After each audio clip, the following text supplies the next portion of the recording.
I'm Nicholas Eller. I'm a sophomore here at UNCW, and I'm studying economics. So my whole life I would have considered myself a Christian, but I always saw the difference, I guess, in people who like me who claim to be Christians and then people who lived it out. So I never lived it out.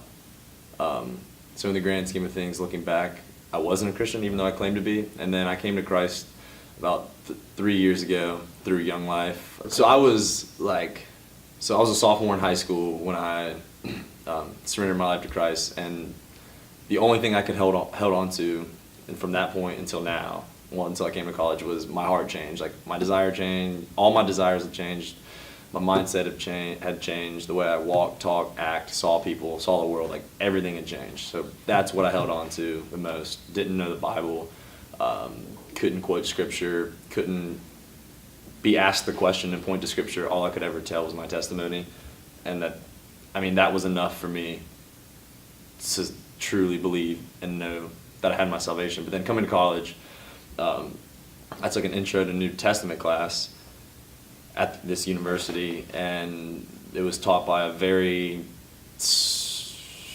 smart, I'll say, guy who knows the Bible, fluent in Greek, fluent in Hebrew. And it was an intro to New Testament class, but what the class did was, it was all about textual criticism, the entire class. First thing first, we weren't allowed to really argue with him. We were just basically sitting in on a lecture.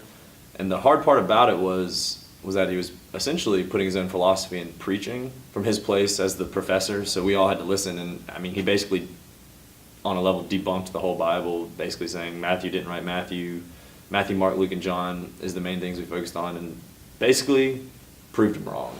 Or at least that's what everyone in the class was kind of thinking, because we had no authority to speak back, and we hadn't studied it the way he had studied it. So throughout that class, it was like the hardest thing in my faith, not knowing anything else, holding on to a heart change, and there being this big gap. So that's where Ratio came in. I just started coming to Ratio this semester from the start, and Ratio helped out a lot. The biggest way Ratio has helped was like the platform of what Ratio is about, the classical approach of establishing truth from the start. Like, what is true? What does it mean for something to be true?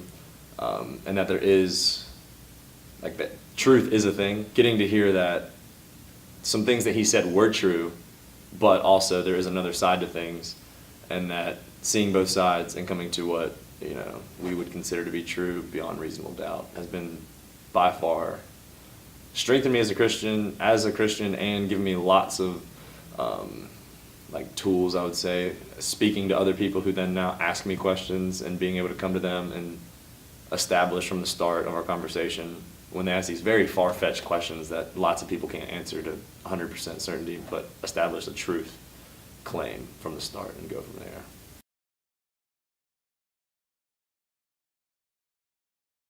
Well, I would say don't take a New Testament class, but at the same time, I think it's important to be faced with those questions, because it's not, if you are a Christian, if you've been saved, then it's not something that's going to take your salvation away from you.